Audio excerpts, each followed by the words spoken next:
بسم الله الرحمن الرحيم.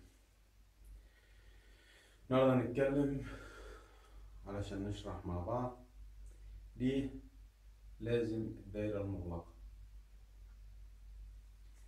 الدائرة المغلقة هي المسمى الذي أطلقناه معا على إنتاج الطاقة الكهربائية والحركية بتكلفة صفر. إيه مميزات الدائرة المغلقة بالنسبة للطاقة المستعملة الآن؟ أولاً، إنتاج الطاقة الآن يعتمد على محورين. المحور الأول هو المواد البترولية، والذي تسببت في كوارث لا تعد ولا تحصى للعالم، وكلنا أو معظمنا يدرك الكثير والكثير من تلك الكوارث التي تسببت فيها الطاقة البترولية. على رأس تلك الكوارث الاحتباس الحراري، الأمراض، وغير ذلك كثير. كيف نتهم الطاقة البترولية بهذا؟ نقول أن من نواتج الطاقة البترولية أول أكسيد الكربون الذي يتفاعل بدوره مع أول الأكسجين المكون الأساسي لطبقة الأوزون الحامي الأول للأرض، وهذا ما أدى إلى ما يسمى بخرم الأوزون. وعن طريق ذلك الثقب قد استطاعت أشعة ضارة كانت تمنعها طبقة الأوزون من العبور إلى الأرض، تسببت في الاحتباس الحراري وأمراض كثيرة لم نكن نسمع عنها في الماضي. لذا فإن المتهم الأول وراء ذلك هو الطاقة البترولية، ناهيك عن تلوث الجو وإساءة إلى الصحة العامة بالنسبة للبشر. المصدر الثاني هو الطاقة النووية أو إنتاج الكهرباء بالمفاعلات النووية، وقد ثبت فشل هذا أيضا من ناحية أنه يسبب في كوارث عظمى بالنسبة للبشر، بل إن التمادي فيها من الممكن أن يقضي على الحياة داخل الكرة الأرضية. فكلنا نتذكر مفاعل تشيرنوبل، وأيضا نتذكر الكارثة الأخيرة في اليابان الناتجة عن التسونامي هذا الذي تسبب في تصدع بعض المفاعلات التي تنتج الطاقة الكهربائية في اليابان، وتسبب ذلك في تسرب إشعاعي أدى إلى انحصار الحياة على تلك المنطقة لفترة طويلة لا يعلم مداها إلا الله.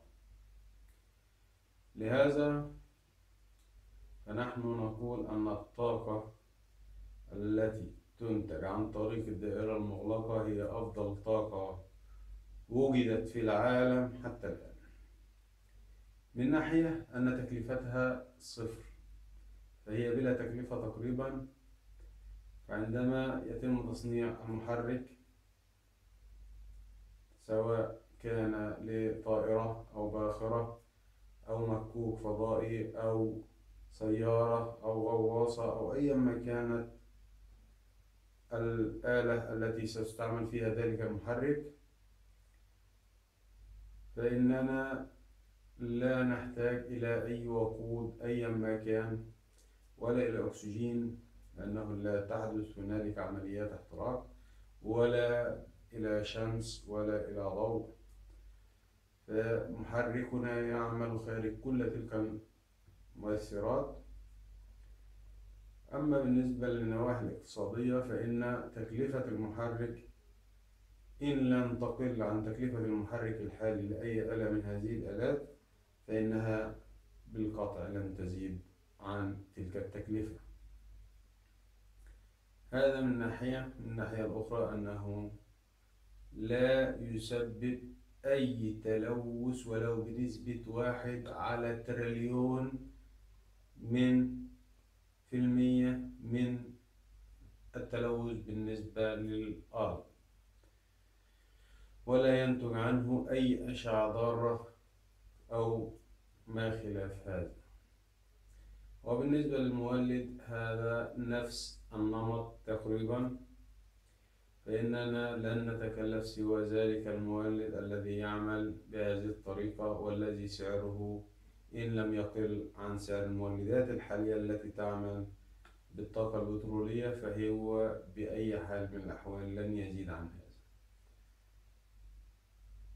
سوف يعود علينا هذا الاختراع بمكاسب تفوق 2 تريليون دولار في العام الواحد، أي أن هذا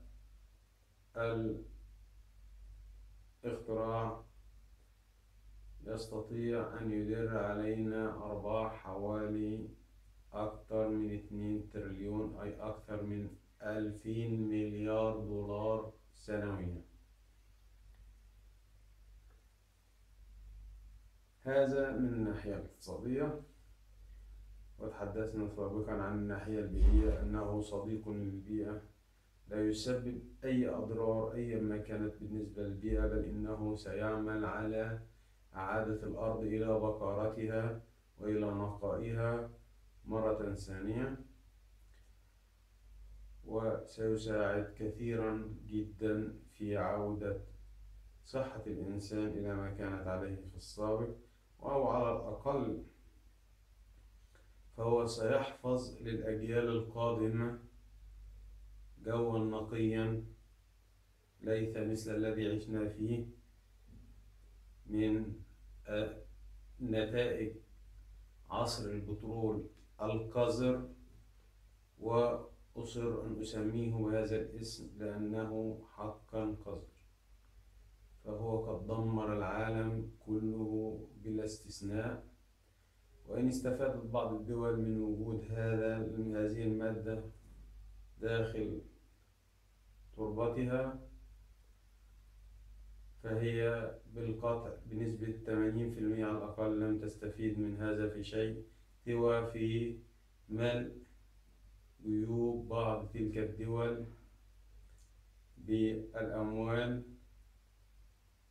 وتعاليهم على من هم أفضل منهم فكرا وعلما. فقد آن الأوان أن تعود الأمور إلى نصابها الصحيح، ويأخذ كل ذو عقل حقه في هذا العالم. والسلام عليكم ورحمة الله وبركاته.